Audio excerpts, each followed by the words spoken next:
Dear friends, dear UPC civil service aspirants, we know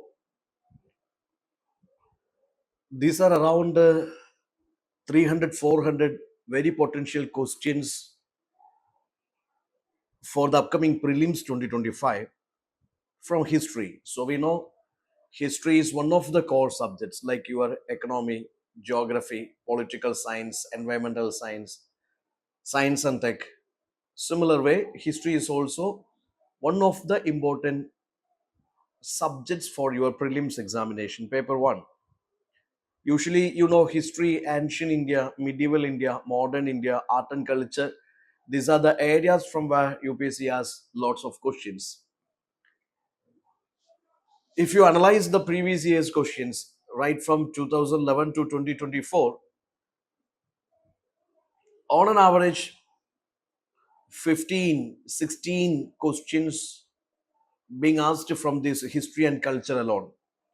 So don't ever compromise history. And here the strategy has to be you must know what are the must covered, must revised areas of history.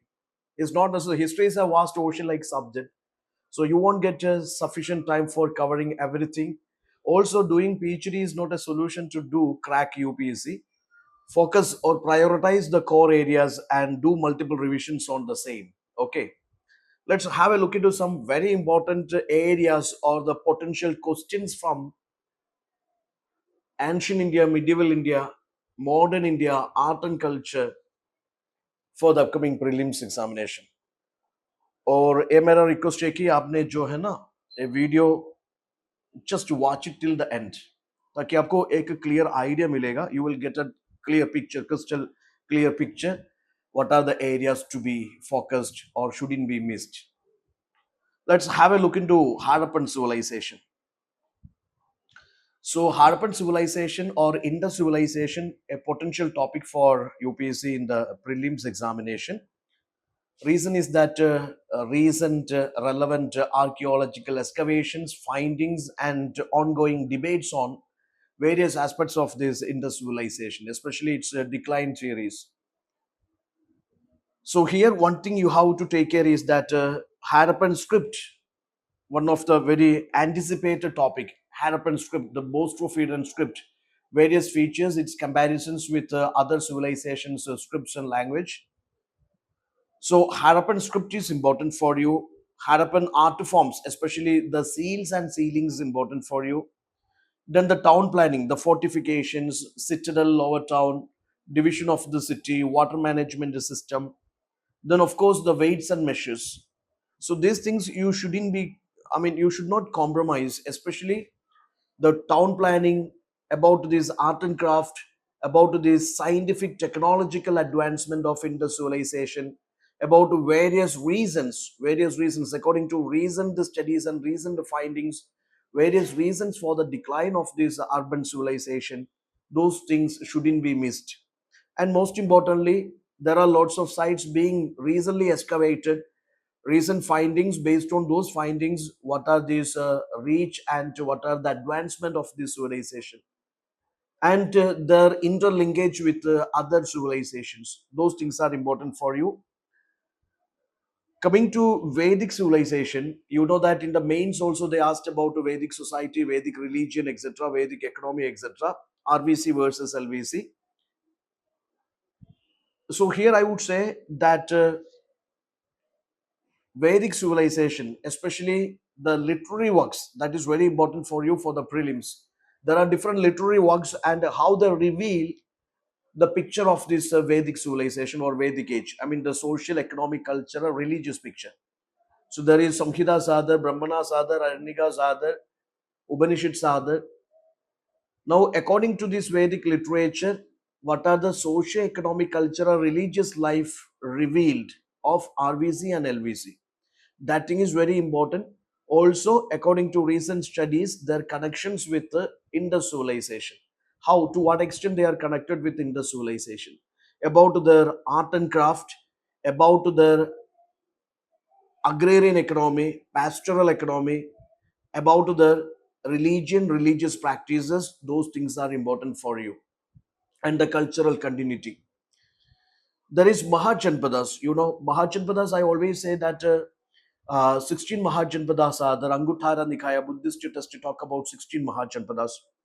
So usually UPC asks questions like Mahajanpadas and their capitals, or these Buddhism, Jainism, and associated kingdoms, or some important rulers or personalities associated with the Mahajanpadas, or some ruling dynasties and the Mahajanpadas, or the capitals of Mahajanpadas. Similar way, you can expect a question like this: some popular cultural centers of or Buddhist Jain centers of Mahajanpadas. You can expect a question.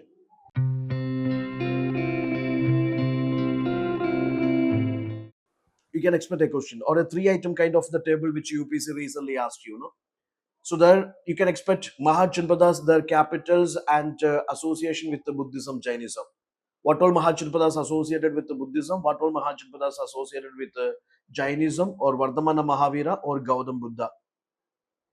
Similar way, some cultural centers are there. Some popular cultural centers, Mahajanpadas and their popular cultural centers, or some popular dynasties, ruling dynasties of Mahajanpadas, or their geographical alignment, maybe north, south, west, east. Yes, this layout of this Mahajanpadas. Those things you shouldn't miss. Okay, that's very important for you. Moving on to another important part, which is about this, Mauryan Empire. Mauryan Empire, we know that this Ashoka's Dhamma is important for you. Arthashastra is important for you. So especially there are different literary sources. There are different, epigraphical sources are there, inscriptions are there, coins are there. Similar way, foreign accounts are there, indigenous accounts are there. How this Megasthenes Indica, Kaudilya's Arthashastra, then this Sanskrit plays are there. So how these different literary sources reveal the economic, cultural, religious, political life of this Mauryan era. That is very important for you. And Ashoka's Dhamma, various aspects on Ashoka's Dhamma, principles in this Ashoka's Dhamma.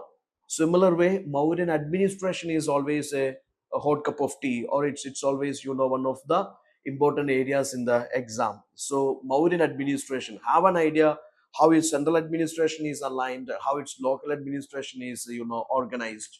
What are the different designations in the central administration, local administration? That's important for you. Division of the state into provinces, into districts, into villages. What is that division? What are the terms used for each? What are the designations at each level? Coming to local administration, what was the duty of the village headman, or how the local administration was organized according to these various literary sources or archaeological sources, that you have to cover very well. Similar way, there is post-Mauryan age. Especially, you can see that these certain post-Mauryan rulers are there. Indo-Greeks are there, Shagas are there, Kushanas are there. Similar way, these Sangas, Kanvas, and these Shadavahanas, etc. So, what is important here is that you must know what are their contributions, cultural contributions. For example, the coinage, gold coins of Indo-Greeks, gold coins of Kushanas. So the coinage and of course their contributions to these religious, for example, how they patronized Buddhism or Hinayana Mahayana Buddhism, or what are their patronage to these various centers of Buddhist learning or various forms of Buddhist art. Those things are important. Then this chronology of the rulers of the dynasties, or chronology of these various ruling dynasties of post-Mauryan age, that is important for you. Similar way, Sangam age. Yes, these are questions they previously asked, and expect a question. See, they asked on Sangam religion, they asked on Sangam polity, they asked on Sangam literature. Now you can expect a question. Yes, this Sangam age and their connection with the Roman Empire, or maybe Sangam age and their international relations, how their diplomatic alliances or commercial alliances, worked with this Southeast Asia, China, and this Western world or Roman Empire, etc. That's an important area for you that you shouldn't compromise. Okay. Similar way, there are lots of terms associated with the Sangam age. Okay, in the Sangam literature, there are different terms representing different aspects of this Sangam age that you shouldn't miss, that shouldn't compromise. Uh, then this philosophy part is important for you, especially orthodox schools of philosophy, heterodox schools of philosophy. different schools of philosophy. You know, there is Buddhism, Jainism, Charvaga. So there are different heterodox schools of philosophies are there. Similar way, orthodox schools of philosophies are there. Samkhya, Nyaya, Yoga, Vaiseshika, Mimamsa.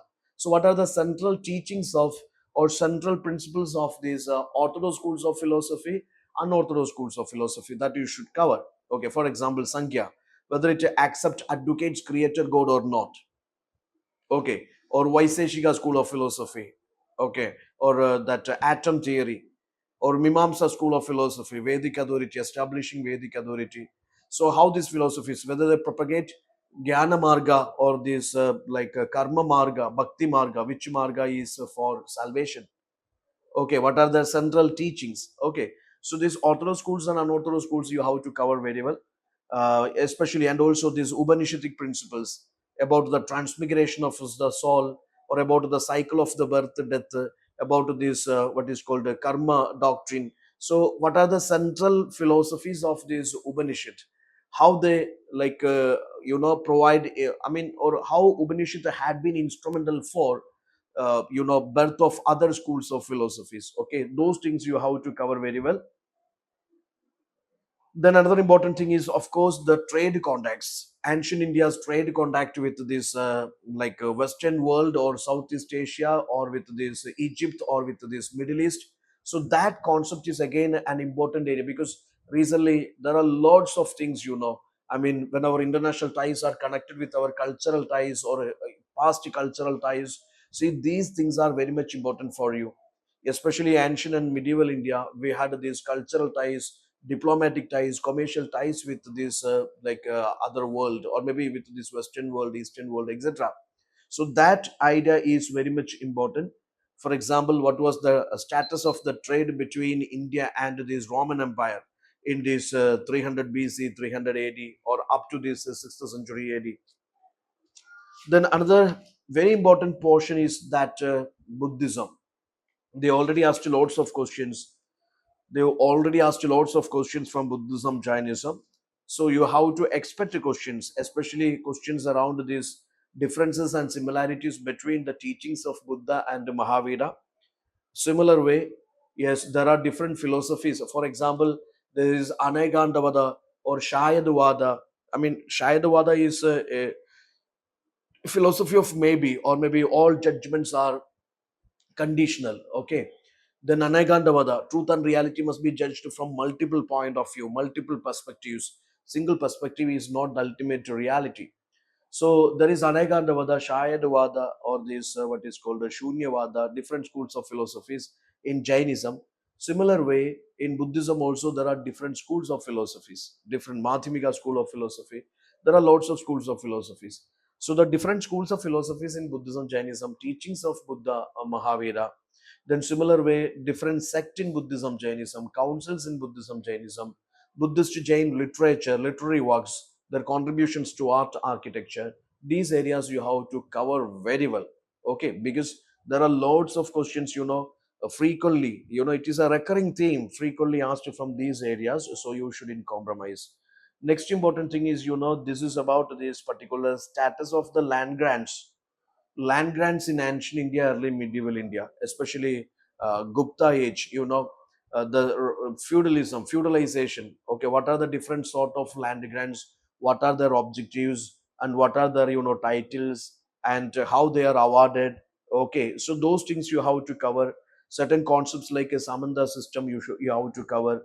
Similar way, this what is called I mean the coinage, the sources, archaeological and literary sources of this post-Mauryan or Gupta, post-Gupta ages, which is very important for you.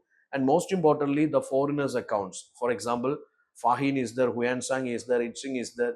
How their accounts are, and Greek ambassadors, how their accounts are helpful in constructing this, various social, cultural, religious, economic history of this ancient India, which is very important for you.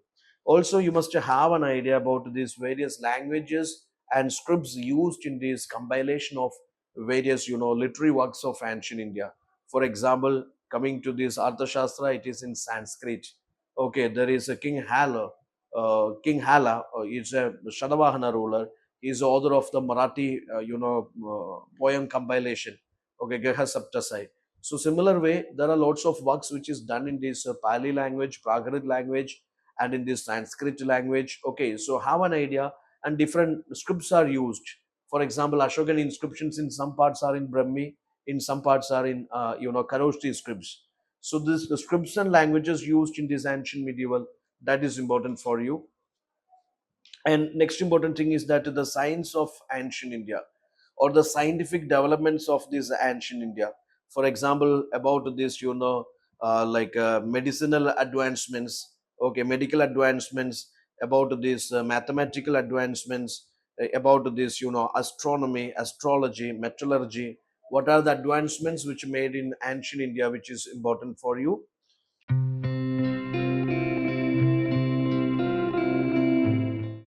Then there are different organizations existed here, which is related to trade and commerce, which is related to social institutions, which is related to religious practices. So similar way, shreni or guilds are there. So what are the functions of shreni or guilds? What are some examples of popular? They can ask a question. They already asked you questions, manigramam, etc. You remember. So there are lots of such terms are asked. So here guild system is important. What are their functions and their objectives, and different sorts of, I mean, some examples of this, popular guild existed in ancient times. Okay. And see, there are different titles attributed to rulers of ancient and medieval India. For example, there was a question, Devanapriya Priyadashi is the title used by Ashoka in his inscriptions. Similar way, different titles adopted by these rulers of ancient India, medieval India. That's important for you. And you must know the chronology is again very important. Chronology of the battles, chronology of the events, chronology of the rulers, chronology of the dynasties, that you shouldn't compromise. It's a repeatedly asked question. Okay. Then there can be questions like, different scholars are there, different scholars or great personalities of ancient India. So they can be connected with the different timelines. So for example, what I'm saying is that, okay, let us take this Charaga. Whether this Charaga belongs to Mauryan age, post Mauryan age, Gupta age, or post Gupta age, or Sushuda is there, or Ashwagosha is there, Vasumitra is there, or Kalidasa is there, Banabhatta is there. Okay, so different scholars are there, or writers are there, poets are there. So UPSC can ask a question like this, the chronology of these popular scholars of ancient India or medieval India. So you must know, yes, in each age, for example, Mauryan age, or this, post-Mauryan age, Gupta age, or during this Delhi Sultanate, or during this, Vijayanagar Empire or Imperial Cholas, you must have an idea during each age what are the very popular ruling, sorry, who are the popular scholars or writers or poets or the foreign ambassadors, visited that particular empire, that particular society, or belong to that particular age. That idea aapko hona chahiye. Okay. Then there are lots of, contemporary questions. For example, there can be a question like this: when this popular Talaikota battle was fought, or Takkolam battle was fought, or when a popular, Haldigati battle was fought, or when a popular, this Tarain battle was fought, or this Panipat battle was fought. This was this, preaching Bhakti saint in this northeastern area, or in the western area, or in the central India, or when this particular invader invaded India. Yes, this was the ruling dynasty in the south, or this was the ruling dynasty in the east, or these are some popular, Bhakti Sufi saints propagating their devotional cult in these areas. That way, the contemporary persons type of questions, it's again a favorite area for UPSC, that you shouldn't compromise. Okay. Then just like a Buddhism, Jainism in ancient India, Bhakti Sufi movements in medieval India is again very important. They can ask different terms. For example, there is Ziyarat is there is Fana is there, so Ishq is there. There are different terms related to Sufism, different terms related to this, Nalayara Divya Prabandham, you know that. Yes, the Tamil Veda, regarded as Tamil Veda, Alvar saints, Nayanar saints, Saguna, Nirguna. So you see in Bhakti, for example, Adi Shankaracharya, Ramanuja, Ramananda, Kabir, Guru Nanak, and this Jnaneshwara, Bhakta Tukram, or Mirabai, or this Tulsi Das, okay, Surdas. You see that there are lots of Chaitanya Mahaprabhu. There are lots of Bhakti Sufi saints. So just to cover the popular state-wise, you cover popular Bhakti Sufi saints, their teachings, their contributions, their popular philosophies, their ideas about Brahman Atman, their idea about this liberal religion. Okay, those things you cover, their popular works. Okay, so those things you cover very well. This is again a favorite area for UPSC. Um, then of course Imperial Cholas and Vijayanagara, these histories are very important for you recently due to multiple reasons. Yeah, for example, Punyan Selvan movie is there, or the so-called this what is called this Sengol installation is there. So many things are there. So what I said is that Imperial Cholas history is important for us Buddhists to submit. So Imperial Chola history is important for us. Similar way, these Vijayanagar rulers, Vijayanagar Empire, its reach, its reforms, popular rulers, their achievements, those things are important for you. Similar way, Bhakti Sufi movements, I said that shouldn't be compromised. Then the Delhi Sultanate, we know that Delhi Sultanate ruled somewhere between this, beginning of this, or it is right from 12th century to almost the first quarter of the 16th century. So what I said is that there is a slave dynasty, there is a Tughlaq dynasty, sorry, there is Khilji dynasty, Tughlaq dynasty, Sai dynasty, Lodi dynasty. Different dynasties ruled this Delhi. How they are significant. For example, Qutub Minar construction started by Qutbuddin Aibak, and work completed by this, Iltutmish. Fifth story is added by Firoz Shah Tughlaq. So there are these people connected with the different things here. This corps of 40 started by Iltutmish. Okay, so there is a person who abolished jizya, introduced jizya. So lots of things are there. Muhammad bin Tughlaq. Yes, copper currency, token currency, a shifting of capital, or maybe this Takavi loans, Diwani Kohi. Similar way, Alauddin Khilji, his market reforms. So these Delhi Sultanate and these Delhi Sultans, their reforms, their achievements, and the popular wars, etc., you have to cover. And popular literary works, which is being composed or being composed during this time. So Delhi Sultanate, you can expect a lot of questions. Lot of questions we can expect from their art and culture, art and architecture. Similar way, this Mughal history. In medieval India, Mughal history is again very important for you. Yes, regarding the Mughal history, yes, what I say is that the taxation system, the religion, popular Mughal emperors and the reforms, and this life of the common people, status of the women, status of agriculture, international relations, and the status of the science and technology during Mughals, it's important. Popular battles are important. Their contacts with the Europeans is important. Then there are different administrative terms, mansubadri system, zamindari system, jagirdari system. So have an idea how these systems distinguished between these Delhi Sultanate and Mughal Empire. वो भी आपको काफी important होता है. और जो भी terms होता है जिसमें आपका दिल्ली सल्तनत हुआ या फिर मुगल एम्पायर हुआ, इसमें जो जो इम्पोर्टेंट टर्म्स होता है, यू शुड इन कॉम्प्रोमाइज दम. ओके, काफी क्वेश्चंस उससे पूछ पूछ लिया है. So you can expect a lot of questions in the upcoming days also. Um, Rajput history is also important for you. Then, most importantly, the themes of ancient and medieval India is important. The cultural themes, especially these temple styles, are there, or maybe rocket architecture is there, paintings are there, or this Indo-Islamic architecture is there, provincial architecture is there. So the art forms, literary works, and this architecture, that's important. Gandhara Madhura Amravati schools of sculpture, Chola's culture, okay, so Mughal painting, Mughal architecture, okay, those things are important. Mughal literature, those are important for you. Finally, the advent of Europeans. Have an idea what are the Europeans who arrived India in a chronological order, starting with the Portuguese, and how they established their colonies here. What all these, drawbacks they had. How finally British championed. So different governors are there, the reforms are there for Portuguese, French, British, etc. Just cover them very well. Then, as I said, you see, it is nice to just revise or just go through the previous year's questions, the last 10 years questions at least, and get an idea how these different themes of ancient medieval repeatedly asked in exams. especially the culture part, shouldn't be compromised. So for today, this much, and this series will continue.